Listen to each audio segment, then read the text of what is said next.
correcto, porque esa cortina lo que anuncia es que se viene el especial de Simón Dubó. Trotamundos nos va a llevar a viajar por el mundo, lejos o cerca, no lo sabemos. Puede ser a muchos lugares inclusive. Uno cuando viaja siempre tiene que estar abierto a las experiencias que nos puede abordar en este mundo también bastante cambiante, también muy visceral. Agarra el primer pasaje, esa es la realidad. La verdad que sí. Y hoy nos vamos a Bolivia. Porque además de... Cuando hablamos de los 20 años, sentimos como que 20 años no son nada, pero al mismo tiempo pasan muchas cosas en 20 años.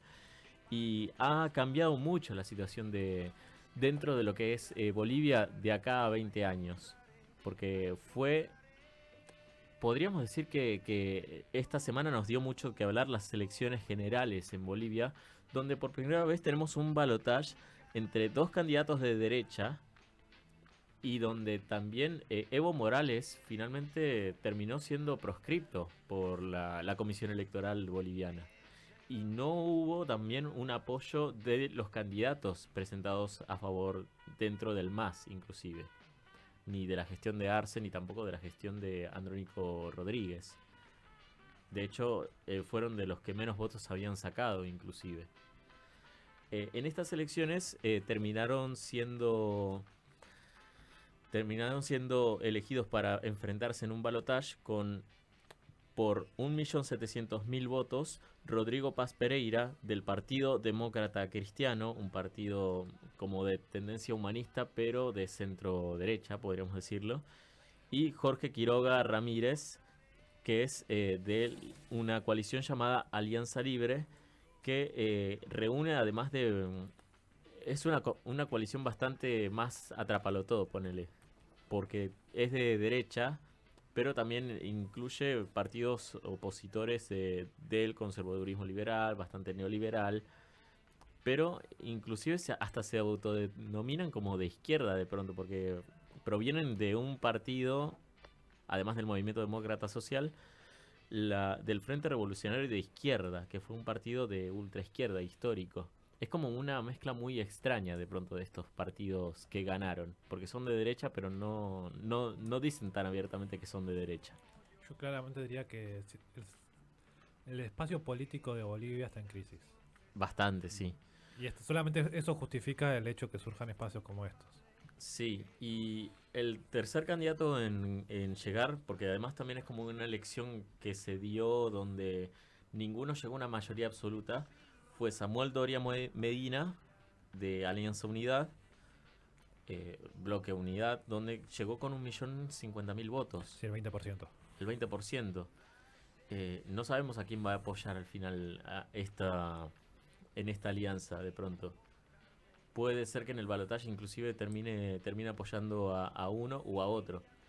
Pero el balotaje va a terminar siendo entre Rodrigo Paz Pereira y Jorge Quiroga Ramírez, ambos candidatos independientes, pero apoyados por un frente de coalición. Un reflejo de lo que pasó acá en Argentina, cuando tuvimos también 3 candidatos que se dividieron el electorado en 3 tercios. Así es.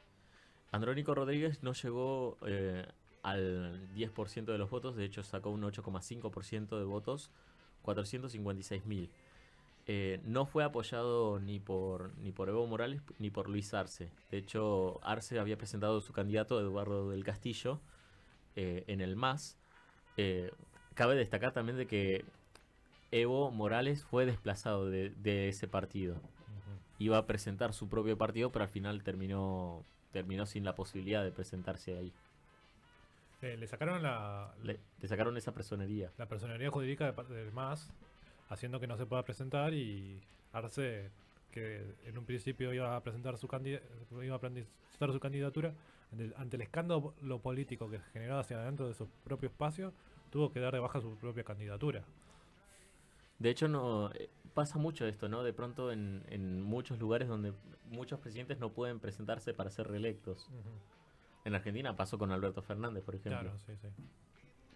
Pero en los países donde hay reelecciones muchas veces no se pueden presentar porque no están dadas sus condiciones como para que se presenten y lleguen siquiera, porque se han vuelto muy controversiales de pronto sus gestiones. Yo quería hacer un repaso sobre lo que es la historia reciente de Bolivia, particularmente porque hace 20 años el panorama era totalmente diferente. Em, en el 2005 estaba en gobierno durante un periodo muy breve, eh, con un nulo apoyo político, Carlos Mesa, quien había renunciado porque era vicepresidente de la gestión de Sánchez de Lozada.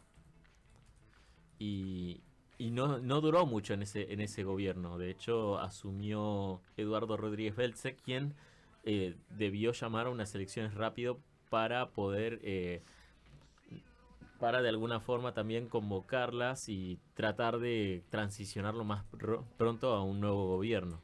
Y en esa crisis política también asume finalmente Evo Morales a principios del año 2006, siendo el primer mandatario de ascendencia indígena en ser electo presidente de la República de Bolivia. Y una mayoría absoluta del 53,7% de los votos.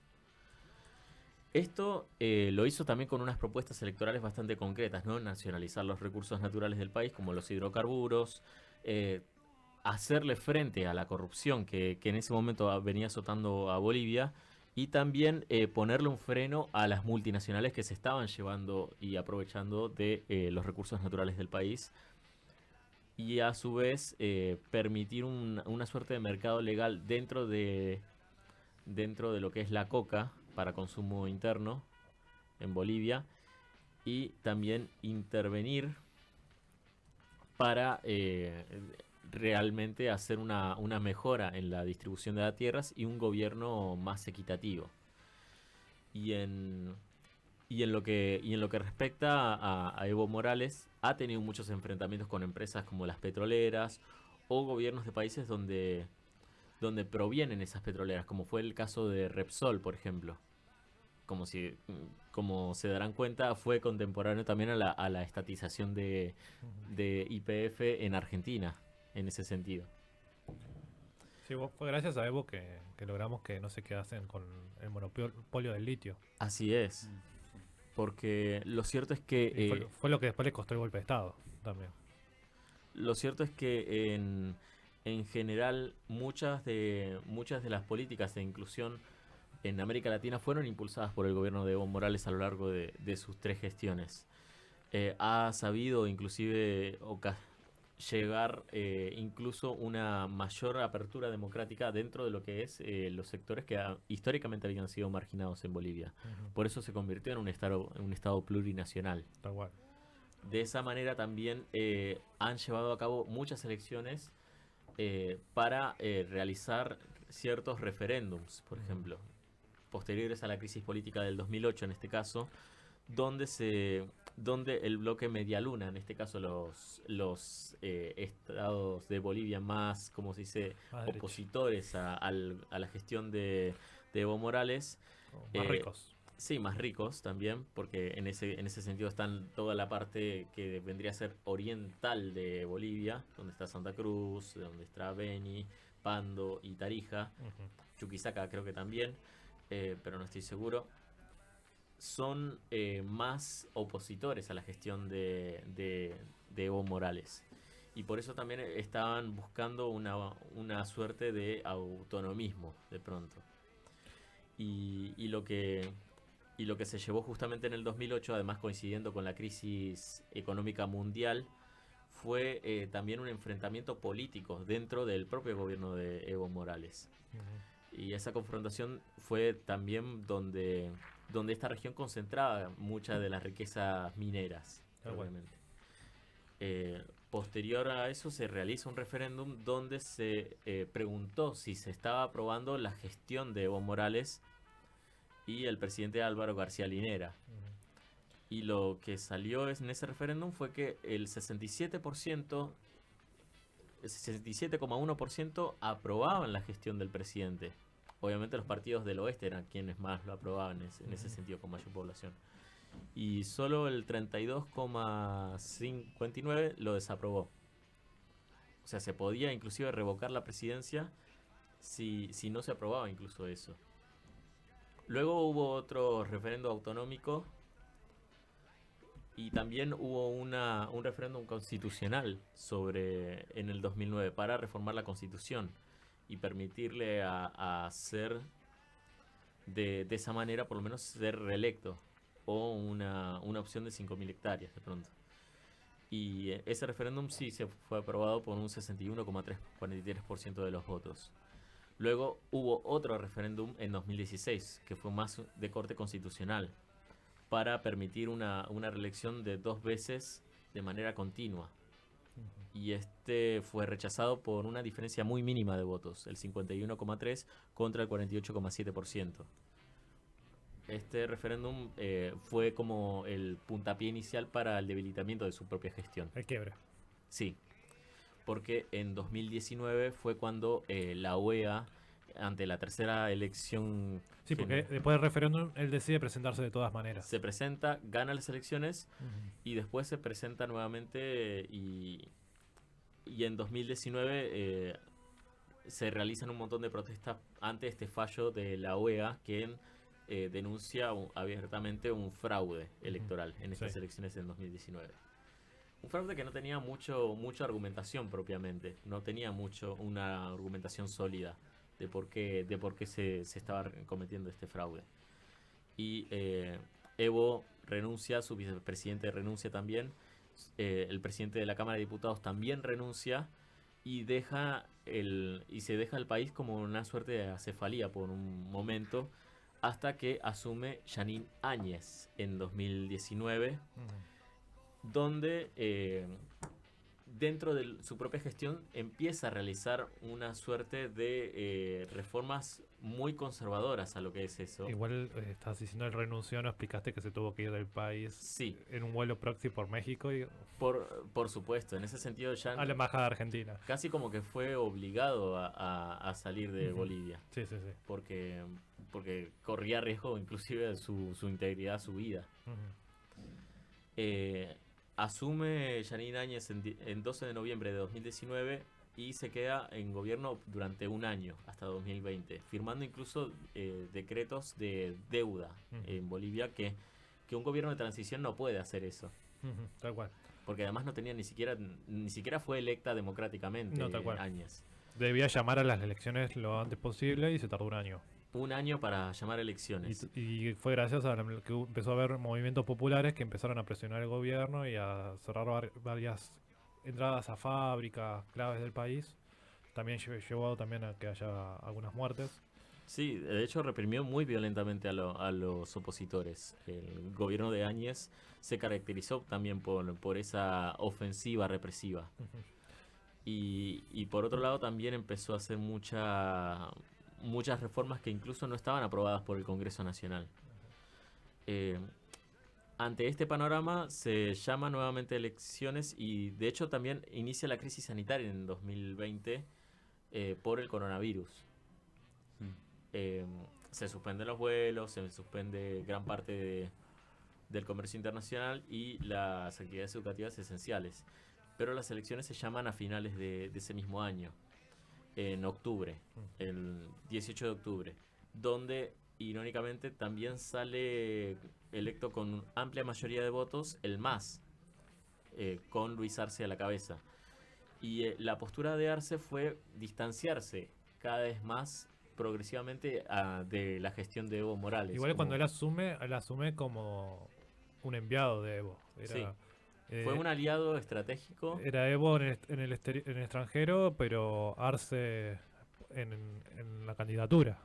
Entonces era la figura de Evo, más allá de que no fuera Evo. Y después de llegar a la presidencia, ahí se empieza a dar ese quiebre y a dividirse ese camino. Como que además de hacer muchos actos administrativos en general en relación a, por ejemplo, la compra de vacunas del COVID, también había muchas detenciones con respecto a las protestas del 2019.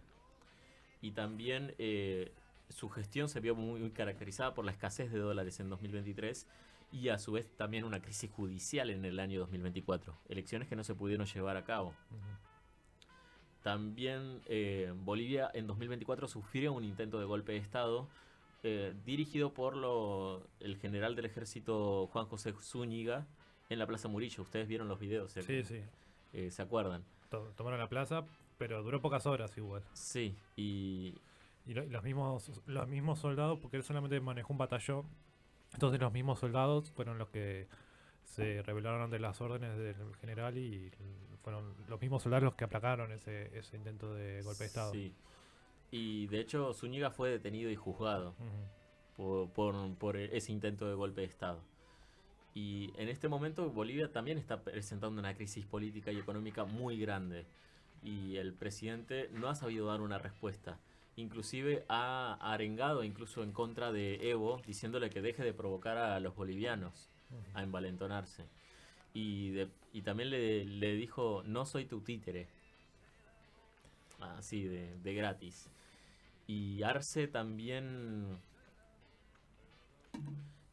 ha sido bastante impopular dentro de las encuestas en general. Sí, pero más allá digo de no soy tu títere, o sea, si vos llegás a un gobierno por medio del apoyo de una organización, de un partido, que el cual después ese mismo partido se te quiebra y deja de prestarte el apoyo, te lleva a que vos después no tengas fuerza para poder ejercer ese gobierno. Entonces, sí, terminás siendo una figurita que está ahí y con la incapacidad de tomar ningún tipo de decisiones. Entonces, quiera o no, terminás siendo títere de alguien.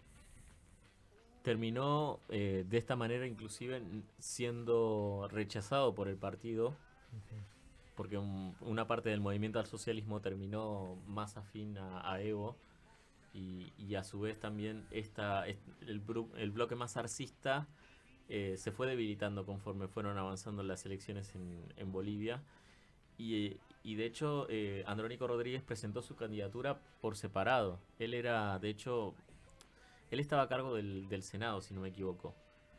Fue presidente del Senado con 36 años tiene Andrónico Rodríguez. Pero no le alcanzó lo suficiente como para poder imponerse dentro de las elecciones. Ni siquiera recibió el apoyo de Evo para presentarse en estas últimas elecciones. No, sí, además de estar en un proceso de refundación hoy en día con esa cantidad de votos, va a llevar a que se tenga que reestructurar desde cero.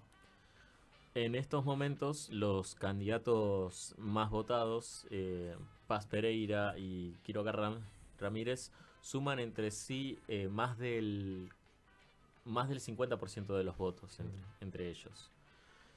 No hay una mayoría absoluta consolidada en este sentido. Y por eso también es como que hay un panorama incierto sobre cuál de los dos podría llegar a asumir la presidencia. Y lo que se sabe es que van a realizar reformas muy zarpadas, como que queriendo deshacer de pronto todo lo que se hizo en los 20 años de Sí, gestión. son 20 años de gobierno. Es como pasó acá con los 10 años del gobierno de Néstor y Cristina. Cuando llegó el gobierno de Macri, intentó retroceder. No logró retroceder todo lo que quiso, porque son muchos años de trabajo, pero seguramente vayan a también con otras miradas, con otras políticas, plantear otros problemas, plantear otras soluciones, pero seguramente va a ser sí un cambio diametralmente opuesto. La verdad. No sé si quieren que sigamos hablando de esto o también pasemos a otro tema, porque también ha pasado muchas cosas en lo que es Europa en general. A ver qué pasó, qué últimamente. pasó.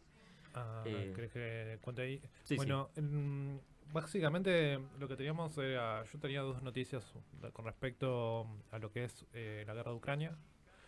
Hubo un hecho bastante importante que fue que se juntaron a hablar el presidente de Rusia y el presidente de Estados Unidos, Putin y Trump, en un encuentro que se dio el viernes pasado en Alaska. Si bien no hubo mucho trascendido de lo que se habló, lo que más pesa por ahí es la cuestión simbólica. De decir, bueno, las dos potencias militares del mundo se sientan a hablar e intentar resolver una problemática o intentar resolver un conflicto. Eso hay que tomarlo como un símbolo, como entenderlo por ese lado. Después las palabras, las cosas que se dicen, la verdad quedaron medio en segundo lugar. Por ahí lo más interesante fue que Putin después de la cierre del encuentro lo invitó a Trump a ir a Moscú medio de manera informal, como para continuar con los debates, pero no se llegó a ninguna conclusión concreta. No, nada que digamos, la guerra termina en tantos días, no, o hay tratado de paz o lo que sea. No se llegó ni siquiera a un alto al fuego. Tal cual, no hubo ningún acuerdo en ese sentido.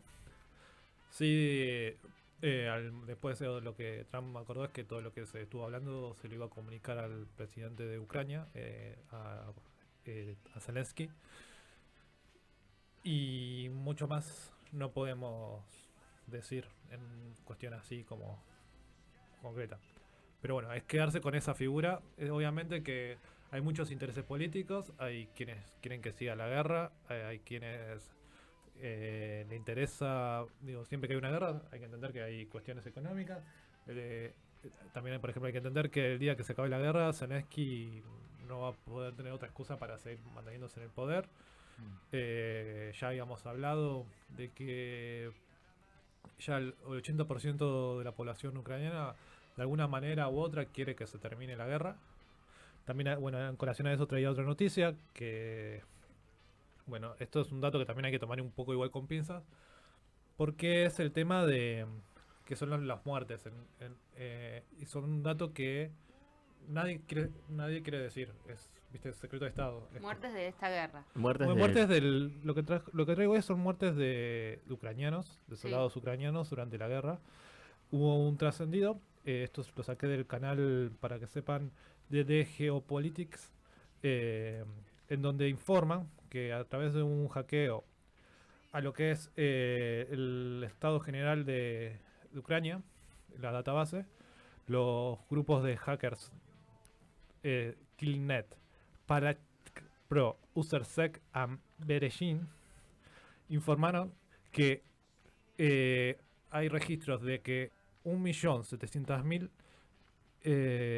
tropas ucranianas fueron asesinadas o se encuentran desaparecidas desde el inicio de la guerra, y se nota también un crecimiento significativo en el último año, que todavía no terminó el año y ya llevan solo en este año 621.000 fallecidos o desaparecidos, marcando un crecimiento drástico de los años anteriores, que vienen de lo que es 2024 son 600.000 completo, ¿no? 2023 400.000 y en 2022 120.000. Repito, esto es información que siempre hay que tomar con pinzas. No siempre lo que es las muertes es algún dato que oficialmente no se quiere dar porque es un dato cruel, es como algo fuerte. es un dato feo, pero lo traemos porque es como un poco hablar de lo que está sucediendo ahí en ese territorio, que es necesario que termine, y un poco concientizar. También otro tema que por ahí, cambiando un poco de espacio, pero también que ya que estamos un poco trágicos, A ver. que es un dato que muchos no traemos, pero porque la verdad que es hablar de genocidio, que es Gaza, donde bueno, se declaró oficialmente la hambruna en Gaza. La ONU finalmente decidió declarar la hambruna, pero bueno, es un genocidio que todos los días, si no es por que no te matan, te están matando con el hambre, y hoy ya también no se puede seguir tapando. Y bueno, es un poco traer eso para generar esa concienciación y no dejar de que esas cosas se mencionen. Impresionante. ¿Alguna otra noticia tienen sobre el mundo? ¿Alguna para subir? No. Para cambiar de tema. ¿No pasó nada lindo en el mundo? ¿Alguna noticia linda del mundo? ¿Alguna noticia? ¿Qué tenemos para decir del mundo ahora que nos guste Claro. en general? ¿Hay algo que nos gusta del mundo? Que sigue existiendo por... ¿La gente? Ah, bueno, a Facu le gusta la gente. Ay, es muy dulce. Ah, mirá, ahí se ve. Lo podemos ver.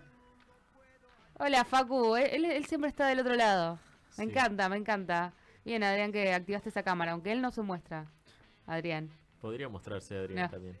River. Bueno, no se muestra. Ahí vimos Ese dedo se larga. apareció un segundo. El dedo Ah, no. acusador lo muestra, pero... Sí. Bueno. Esa es la gente que nos pone al aire. Sin ellos, son como mamá y papá. No serían Sin posibles. ellos no existiríamos. ¿Quién es mamá? Vos tenés el pelo largo, ¿qué querés que te diga? 20 Ahora le vamos a decir mamá y papá, ya está. No, tampoco tanto. Bueno, esto fue la columna de Trotamundos. Gracias, Nacho, por todo esto de poner a colación todo lo que está pasando ahora en Europa en general. Y también, nada, dejen sus comentarios acerca de qué otros países quisieran que recorramos. De pronto, por ahí podríamos recorrer alguno del sudeste asiático o de África, que muchos no los nombramos tanto, pero estaría bueno capaz Están pasando, en alguna edición. están pasando cosas muy interesantes que capaz que nos ponen felices en África, justo. Puede ser, sí. Hay algo de comunismo, por ejemplo. Así que podría ser. Estaría bueno para otro Trotamundos. Les queda de tarea para Tarea ustedes. para la semana que viene. Me encanta. Escuchamos un temita y volvemos con más martillas. Que los kilómetros que